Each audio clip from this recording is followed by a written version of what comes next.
Now Probert got the right hand free. He's loose with the right hand, and he starts to retaliate, and down goes Nyland, and the two of them are hammering each other. Knights of Columbus, that hurt. It's old-time hockey, the way you're supposed to play. You throw a little lumber if a guy gets in your way. You play like Gordie Howe or Eddie fucking Shore. We can't all be Gretzky's, the Muse or Bobby Orr's. Hey. The enforcer of all hockey podcasts. It's the Biscuit. It's the Biscuit. Damn it! Set goal regulation size of what? The enforcer of all hockey podcasts. God help the fucking day if fighting's ever banned. As our country will stop working on Sabatmas fucking cans. Hi, everybody. It's the Biscuit Podcast. Hey, you wanna go? Yeah, okay. Good luck, man. Good luck to you too, buddy. All right, guys. First off, I got to say thanks to Shane Guilfoyle of the History of Hockey podcast, and for those about to talk, for helping me with that intro. I really like it. Let me know what you guys think. I think it's the shit. If you don't like it, fuck you. A few things before we get into the episode with Joe fucking Bartnick of the Puck Off podcast. You guys need to go to parkersplatoon.org, and you need to order their new bracelets they have made. They partnered up with LP Kintz with Parker's Platoon limited edition bracelets for charity to raise awareness for the cause, and the proceeds benefit Parker's Platoon. So it's for veterans, guys. If you enjoy your freedom, go shill out the money. They're really fucking sweet. One of them is made with a paracord and bullets at the end. The other ones are beaded. You can't ask for a better charity. You can't ask to help better people than veterans and the Parkers. So make sure you go, again, parkersplatoon.org. Order that and order everything else. Don't be a fucking idiot. Also had to thank our sponsors at Lucid Float Spas in Mount Vernon, Ohio. Go over there. Oh, I need a little sip of Labatt. Not a sponsor, but thank you for making beer. Go to Mount Vernon, Ohio. Go in there. You say, hey, Chad.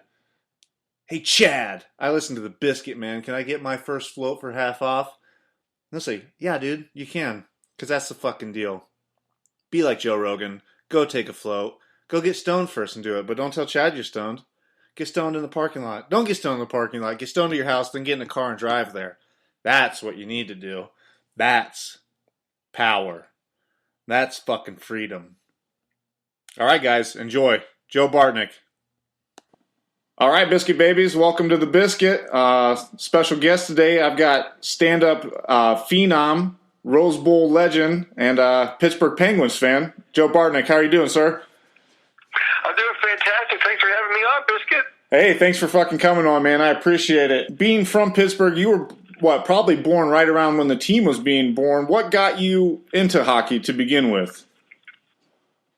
Well, I got to say, I always loved hockey. My grandfather was an original Penguin fan. He was an original Hornets fan. He was an original hockey fan, like in the 40s and 50s and 60s. He would go to the Duquesne Gardens and watch hockey. So then he became a Penguin fan. I remember them when they wore blue in the 70s and pretty much stunk. and my grandfather would watch them on a black and white TV and have a lot to him, and kept pushing that love for hockey forward. That's really awesome. And then being from Pittsburgh, I mean, that's about as fucking sports town as it gets, So you don't really have a choice. Yeah, yes, like I was, I was born in 1969, so literally, I've only known 3 coaches for the Steelers, and that's the Emperor Chuck Noll, and then Bill Cowher, and then Tomlin. So I grew up going to the Three River Stadium with Mean Joe Green and Lynn Swan and Jack Lambert and Franco. So, the Steelers are like the Catholic Church in Pittsburgh. Oh yeah, for sure. But the Penguins are legitimately a super strong number 2, and among the people a little bit younger, among like my age and younger, they're the number 1 team in Pittsburgh, the Penguins.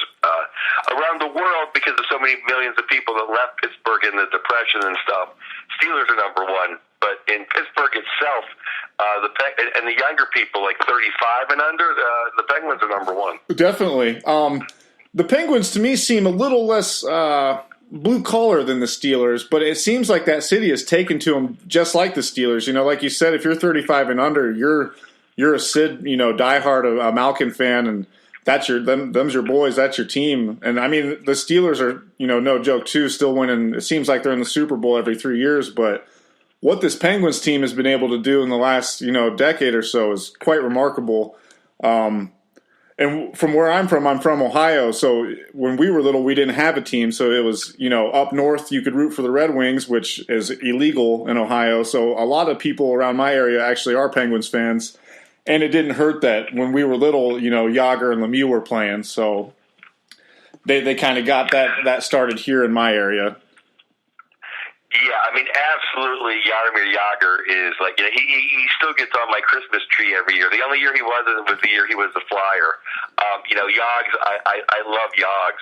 But yeah, well, the Penguins under Sullivan have become the blue collar team that Pittsburgh really, really loves. The guys that just, guys like Rust and Sheary and Hornquist and guys that'll just run through a wall. I'm glad we lost Kunitz, but he was an original one. I think for a few years people were frustrated, just because of the way kind of like the James Neal school of hockey, kind of float and then take cheap shots. I think everyone loves Mike Sullivan's teams and the way they go. But I mean, obviously he hasn't lost the playoff series, so it's easy to be loved as a coach. But I just think everyone loves his style of hockey because for a few years there, it seemed like they got too into like turning everything into a free skate, like the Ice Capades. Kind of like what's happening to Chicago now. They have all this talent, but in the playoffs, it's not a video game. You have to go out there and hit people and skate hard. For sure. I was glad to see Russ stick around. It's been, I mean, you win 2 Stanley Cups in a row, it's bound to be a harsh offseason, but I mean, even with all the people leaving and going on with their careers, Penguins still stand a very good chance to get back to the big show. Who do you see being the final 4 teams this year? To make your the first point is Rust is my favorite Penguin, not named Sid or Gino. So I'm a huge Rusty fan. I would own a Rust shirt, Rust jersey, but I want to make sure he makes it through the first couple months of the season. They keep saying he's trade bait. So yeah. But I personally don't think so because I think they know his importance. He's Mr. Elimination. But I've met him a few times and just the greatest guy in the world. I love Rust. They're like Rusty's my boy. He's a stud. The other one that really hurt because you knew Flower was going to go was Cooney. Because Cooney's got 3 rings with us, and Cooney's just the heart and soul. And for what little money he took in Tampa, you thought he could stick around. But and then of course the Flower. But your point of the Final Four, it's so crazy right now because you say, okay, well the Penguins look amazing, but waiting or even getting the Final Four 3 years in a row is just that's so much to ask for this team that you can't. But we'll go with the Penguins. I like Tampa Bay. I like Tampa Bay last year. Then they kind of had their moments of it just kind of did a lot of injuries and things didn't work out for them. Then they put on a charge. So I'll say Tampa. Out west, it's. Am I going to bet again? I'm not going to say Chicago for probably the first time in a decade. Yeah, right. Isn't that weird? I'll go Nashville, and I'm going to go the Ducks. I like it. I'm still not completely sold on Edmonton, just their blue line. Right. I love, if you listen to Puck Off, which I know you do, I love Leon Draisaitl. To me, he's Messier. And McDavid didn't have a great playoff, but a good playoff. And they have all the talent up front. But I'm not quite sure their blue line. So I'm just going to say the Ducks. I think the Ducks, their blue line is mature. They're going to get better and better. They got to keep some of the guys that didn't lose in expansion. So I'm going to go Ducks. They're saying Draisaitl's about to get fat paid too, like Ryan Johansson just did the other day. But I don't see them pushing out that much money. That was a crazy contract, in my opinion. And I think that's a solid 4 picks too. The only question I have with Tampa Bay is obviously if they stay healthy. And if that dude in net, Vasilevsky, is what they think he is. I mean, he seems untested so far. and he's got some big shoes to fill, literally, coming up behind Ben Bishop. So, and the East, it's all up in the air. It's hard to pick, and you just kind of throw names out right now, and then kind of just get it in there. Yeah, not that you put me on the spot. I'm on your podcast. But it is July, so that was just my guess. As far as the Johansson contract, if he's going to be the number one center or on a great team, then he's going to get $8 million. Yeah, that's about the line, isn't it? I think he's only really played great for one season, so I don't know if I would have gotten the 8-year mark with him. Yep. But let me tell you this: if he's worth $8 million, Leon Draisaitl is worth $10 million. I agree, man. I agree. Since you did mention the Ducks, I got to ask you, besides Jared Bull, who's your favorite player on the Ducks? Well, I love Superman Ryan Getzlaf. I think the one game the guy had a game-winning goal. He took a puck in the face and had his son. His wife gave birth to his son. You talk about him. He's like Thor. I just love that guy. Total captain, total leader. I just love Ryan Getzlaf. Some other guys I like. Silverberg's cool. The whole team's just fun to watch. They really are. It's just a fun team to watch. They really are. You guys will have to make a new segment over at Puck. Excuse me. And of course, the Pittsburgh kid, Johnny Gibson. Yeah. The pipes. Oh, yeah, for sure. I forgot he is a Pittsburgh, isn't he? Yeah. You got to love that. So you're known as quite the Rose Bowl legend. Why do you think that kind of tailgate atmosphere doesn't really cross over into hockey? You think it's because of the 82-game schedule, or there's not really the parking lot set up like there used to be at these new places? What happens there when people aren't partying like they do for a football game? Well, I think there's several. I think there's many reasons. One is there is 41 home games, so you can't go big all 41. A lot of people do, but as you can see in the playoffs, though, the games kept getting bigger and bigger. The parties just kept getting bigger and bigger, and streets being shut down. So yeah, it does. And remember, football stadiums hold 80,000 people. So right. Hockey's at 18 to 20,000. So I think if you it is winter. I guess it is winter when it's some football tailgating. But, yeah, it is a little bit different. Plus, football's one day a week. It's on the weekend. Mm-hmm. It's hard to get that fired up on it for most people on a Tuesday night, Right. Well, you get a little Crown Royal in you. You'll be heating up, and the winter won't bother you at all, Oh, absolutely. Yeah, I go big for all 41, for all 82. But Now, last season, you got to go to the Stadium Series, if I'm wrong, right?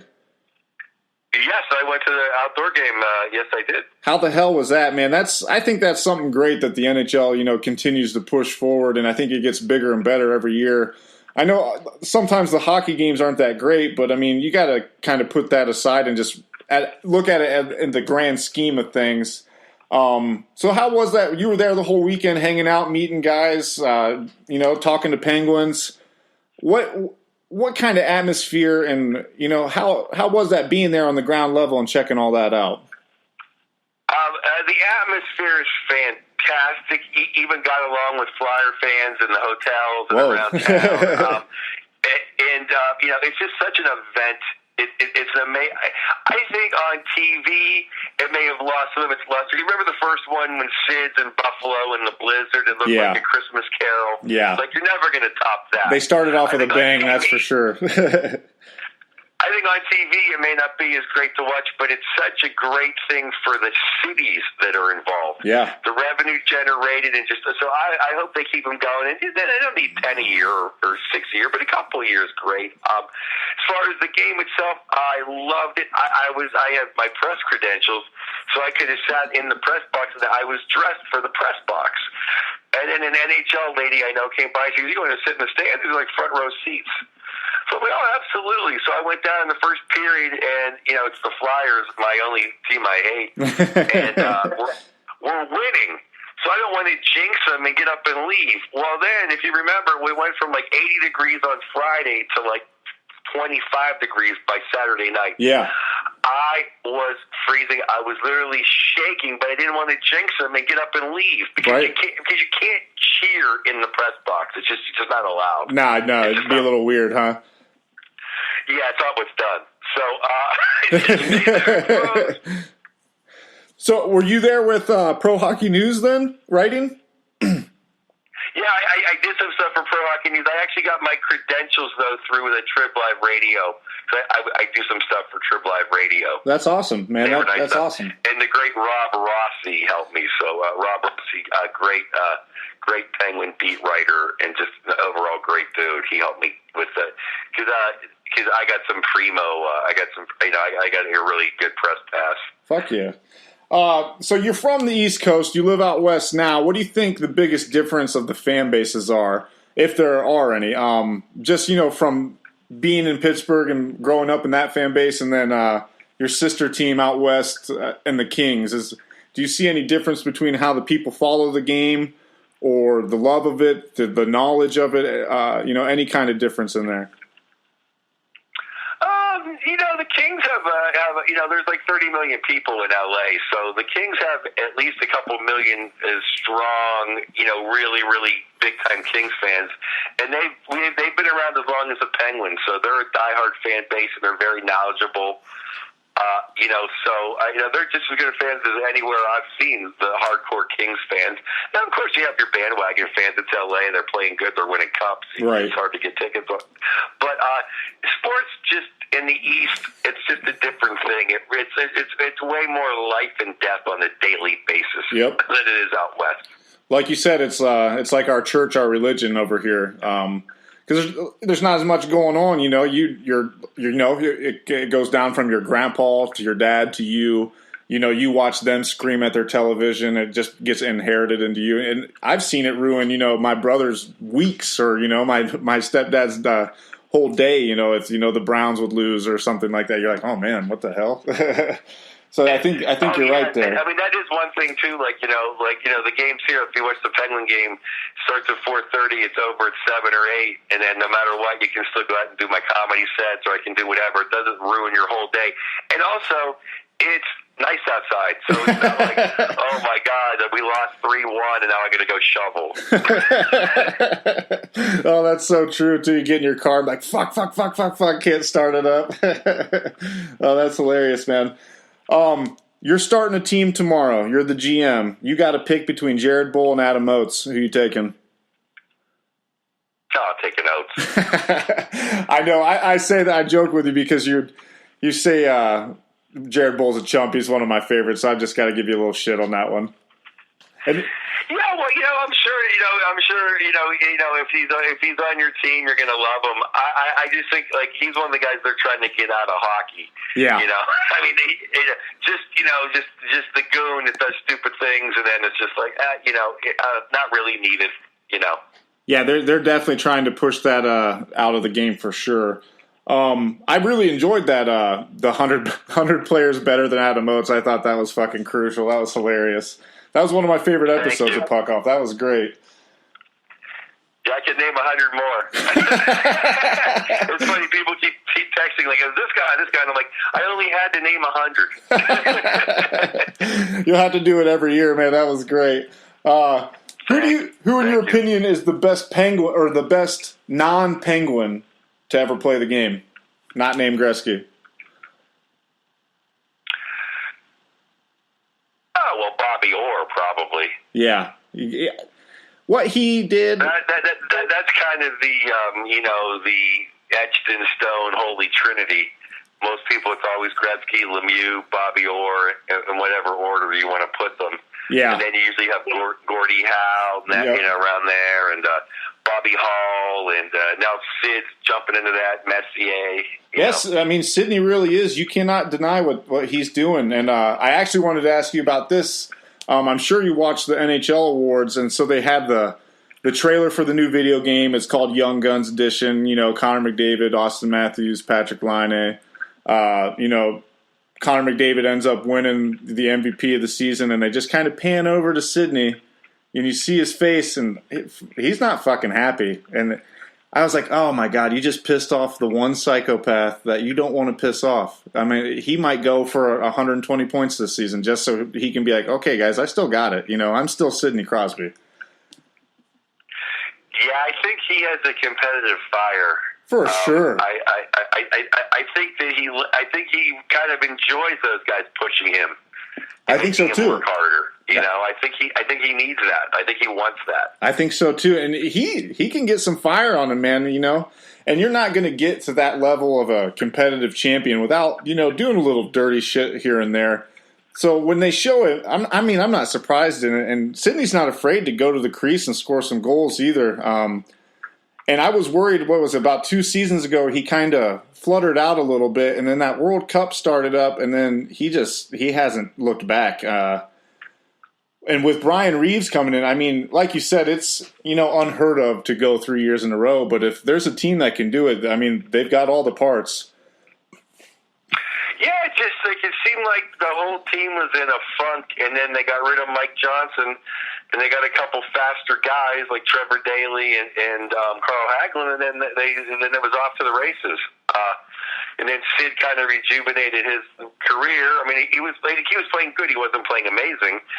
And then a Stanley Cup, and then the World Cup of Hockey, where he made Brad Marchand look like a Gordie Howe. And then I love the Rat though, but and then another cup. So he's just played amazing for 2 years now. And it seems like Sullivan's really got it going on. Once Blisma left and went back to whatever gas station he's working at now. Sullivan's, I'm not a Penguins fan, but you can't fucking deny those guys. They've got, and you can't hate on him either. He's an American coach, and he gets them dudes to fucking play the style of what the NHL is becoming now. Those guys are so fucking fast on that ice and so talented. It's almost too much to watch it sometimes. Your brain's going, what in the hell is going on out there? These guys are freaks. Well, he's 8-0 in playoff series, so that's like he's up there with Toe Blake. That's pretty. When you start getting in with Toe Blake, it's pretty ridiculous. Yeah. But, last year they got on a roll, and they kind of found fire in the HBK line because Malkin got hurt at the end of the year, and then he came back, so they had 3 lines. And other than the Capitals, they basically just stormed through everybody. Yeah. I know they had the Tampa took them to 7 games. Play defense once, and he'll be a 4th liner, as opposed to him playing with Patrick Kane. It's a big jump. Oh, that's fucking funny. So you actually play some puck, don't you? You get out there and lace them up and get out there and skate. I used to a lot more. I used to play every Monday with a bunch of comics in LA, but I've had triple hernia surgery about 18 months ago. And I just kind of lay low, and I've only skated a few times since then because it's just too much. Well, who do you think is the best comedian player or actor or whatever you guys play with? And did you ever get to play in different rinks when you were on tour? Because I know you're constantly going, everywhere to do your comedy. Did you ever get to go to any rinks of relevance or anything like that? I've played in different cities, but I've never played like in the Molson Center or anything like that. Right. So that answer would be no. The best comic hockey player is Ian Bagg. I heard that on the live episode. I was, he can skate better than everybody, or he's just got his complete game. Yeah, he played junior hockey. Oh well, fuck. So in Canada. Oh and fuck. He's a big guy. So he's just better than everybody else. Was there any? Did you guys ever see any gloves drop in that comedian league? Tupper's flair, but no one really gets into it too much, because it really is just a bunch of comics. So most people just like, yeah, come on, man. Right. Some people get fired up. Sure. I'm sure you guys are used to talking trash to each other. At that point, it's just another day at the office. Oh yeah, exactly. Exactly. That's does anybody ever run any film on those games, man? That'd be something great to get on YouTube. See you and Burr and Bragg out there just fucking playing some hockey. That'd be quite something.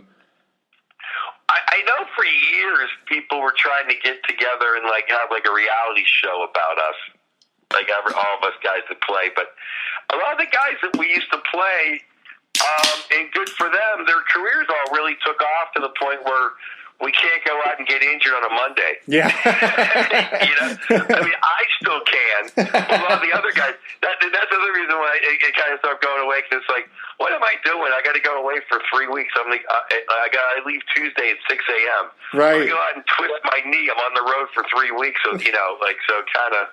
But we still enjoy it. But yeah, a few of the guys that really kind of roped everybody in. They kind of got a little too busy with their career to worry about who's paying their skate, like the $20 fees every week. So that's how it kind of fell apart. And then we got too many ringers started showing up. Yeah. It's just like, who's this guy? It looks I can't. It ends up I'm off sides the whole time because the game's too fast. Well, I just got a couple more for you, Joe. I know you got to go up tonight. Where are you going up tonight, by the way? The Absolute Comedy Club in Ottawa. Oh, so you're actually on tour now. I knew you're still doing your Toronto stuff, huh? Or Canada stuff. Well, I'm in Ottawa. Yeah, I'm in like a couple cities over. Yeah. How's the Canada tour going? Oh, fantastic, man! Just great fans, great people. It was a lot of fun. That's awesome, man. I'm glad. That's really good. I wanted to ask you. I'm worried about Frage, man. He's picking Ovechkin on his All-Star team.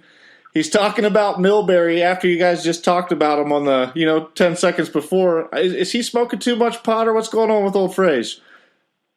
Nah, Frage he's in great shape, man. He's coming back. We're gonna have a fresh episode next week.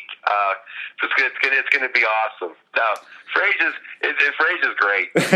Yeah, I'm just messing around, man. I thought that was funny shit on the live episode when he brought up the shoe incident. They're like, Bill Burr goes, "Yeah, we just fucking said that." Frage wants to have that one back. He didn't think he called a good game in the live episode. It's funny. Frage, it was great. It was live. It was funny because we all wanted, like, the whole live episode was, now we understand the live episode. It was like our first outdoor game. Now we got it. Like, we know what we got to, we know what we got to do for the next one. Well, I dig it, man. I think that's a cool idea. I like the episode, but I mean, that's got to be something to hop onto. Like you said, it's your first one. It'll only get better. Yeah. Now, how did you and Frazier get together to start Puck Off, the podcast, which is absolutely, hands down, one of the best hockey podcasts you can get? I listen to it. Thanks. Yeah. Well, Frage is a radio legend in L.A. To the point where, like, he got to go on Hollywood Squares and, he hosts game shows. Like, Frage is just the main man in L.A. And our original company, Sideshow, asked him to do a hockey podcast because the GM was a huge hockey guy.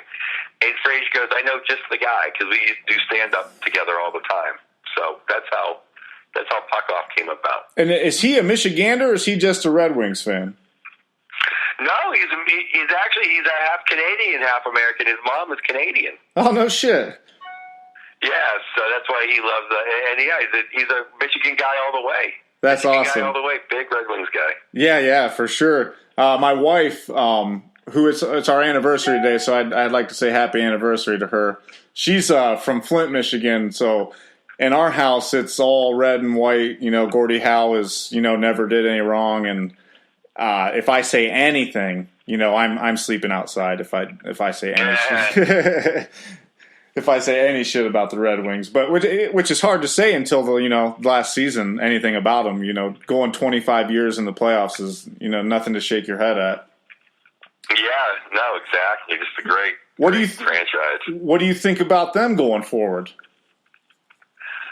I think they still have a long way to go. I like some of their young pieces, but some of their, losing Nick Lidstrom, to me, the greatest defenseman that I've ever seen play the complete game. I mean, I love Scotty Stevens. I love Chelios.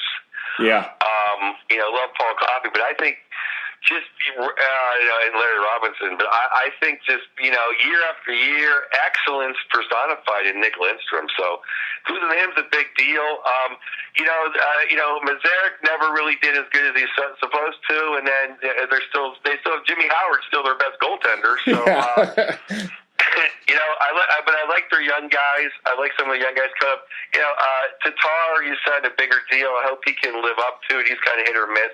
Nyquist, he's been nothing but a disappointment. Yeah, he's disappeared completely. I think they got a longer road to hoe, but their young guys the young guys they got are pretty good. I like some of those really young guys they got. So like Double A, like that. The first and second year guys. I think they'll be there in a couple years. Yep. They got some growing pains. You had Larkin had a sophomore slump. I think Mantha's going to be one of their better players, and then old Todd Bertuzzi's nephew should be making some waves this year, so I'm excited to see him to get up in there. And it's Larkin's sophomore slump definitely hurt him, and I really like Mantha. God, like Mantha. Mantha's I think he's a winner. Yeah, he's a fucking stud. But there's still only like 3 or 4 guys. They need about 8 more. But the nice thing is their division is not impossible to kind of jump over some teams. So a break here, a break there. Howard plays well. They could be in the mix at the end. Yeah, I think so. And I've never been a big fan of the rebuild on the fly like that. I'm always just blow it up and let's restart. So we'll see how it works for him up there. But like you said, Nyquist is almost invisible. Zetterberg had a hell of a season last year, but these young guys, and they're Tatar's going to have to play like he's getting paid. I mean, Tatar, I was surprised by his contract, but if he plays well, it's his consistency which seems to bother me. Well, yeah, it's funny. That's what it is. It's like when you put the numbers up, he is worth the money he's getting. Right. He always seems to disappear when it matters. Right. And I'll tell you, when the Witch left, I mean, that was a huge void to fill, too. Oh, He's a Hall of Famer, so you can't lose Pavel Datsyuk and expect just keep a steady ship. So, I think it's 25 years of making the playoffs. They're bound to have a couple years worth. Yeah, I think when Pavel left, he took the heart of that room with him. They just didn't seem right after he was gone. Something was odd, and you get a new coach. You watch Babcock go to Toronto, so you got Blashill coming in there, and like you said, you're not going to make the playoffs forever. It's almost good for the team to kind of to reset and go, okay, what do we got to do? Because we were making the playoffs, but how far were we getting there at the end? Yeah, I'm not sure Blashill's the answer either. No, he's fucking. I'm not gonna throw him under the bus just yet. I will for you. He's out of there. It's hard to follow Babcock. I mean, look at Babcock goes to Toronto, and it's just they made the playoffs. Unless Blashill turns it around this year, I don't see him staying around. Just because I don't think they'll give him the time that he may need to get it going. Because it's the way the job is now. You've got really like 3 years to get shit going, or you're canned, man, and you're out of there. Well, 3, I know, and 3 is even usually it's 2, right? 3's they'll give him 3. I think marked improvement. So the division's better. Well, Tampa Bay's going to be better. Yeah. Florida's going to be better. Carolina. Boston should be better. So if they don't make the playoffs, that won't be a crime. But they have to play better than they did last year, I think. Yeah, they lost a lot of games because they were playing like losers. They weren't, right there a lot of the time. But, I look for the Hurricanes to make some noise out there in that division this year. I don't think they're any team to sleep on. Well, they're in the Metro. I mean, they're in the I don't know what's going to happen in the Metro because I don't see Columbus going. Columbus going to have a good regular season. Washington's not going to be as good, but they still have Holtby, and they're going to be in the mix. I think the Rangers are going to be right there. And Philly, I don't know. What's going to happen with Philly? I don't think they got. I didn't like losing Shen for Laterra. No. I mean, as a Penguins fan, I was like, thank God. But I just think Laterra's not going to fit in over there. No, I think Philly got worse, in my opinion. Right, the Islanders are still kind of. I mean, the Islanders improved a little bit, but then they lost Hamonic. So, do you see Tavares staying there all season? I think Carolina has a chance to move up and get in the mix completely, but I don't know. It's still breaking the top four. Yeah. I don't know. It's hard to say. Get it, maybe put him in a wild card. Maybe that's completely possible. No, exactly. And I think Jersey's going to be a lot better too. So it's going to be tough. Everyone looks like they have a decent chance in August. So we'll see what happens by Christmas. That's for sure, man. Hey, do you think just a couple quick ones, and I'll get you going here. I know you got to get going real soon. Do you see Tavares staying in New York all season, or do you think he gets traded because of his contract coming up? I think if somehow it turns ugly, he may get traded. But I think if things go the way they are, I think if everything stays the way it is, I think he's going to stay. Because I don't think they can afford to lose him for public sentiment in the media. I mean, I think if he walks and the team is, in disarray in the summer, I think that's okay. Yeah. But I think if he gets in a publicity fight with Snow, and then they argue and he's out in January, I think there'll be nobody in Brooklyn watching those games. So I think they need to keep him around. They're hard to fucking watch anyhow. That ice is dog shit out there. That stupid car in the corner. They've got to do something out there. The Islanders, they deserve more. Oh, absolutely. I heard they might be going to the Belmont. I mean, what they need to do is just go back to Long Island and build a nicer arena is what they need to do. I agree. I don't know what I agree. Well, last one for you here, Joe. I got Joe Bartnick on today, guys. Puck Off host, pro hockey news writer, stand-up phenom. What are you looking forward to most for this upcoming hockey season, my man?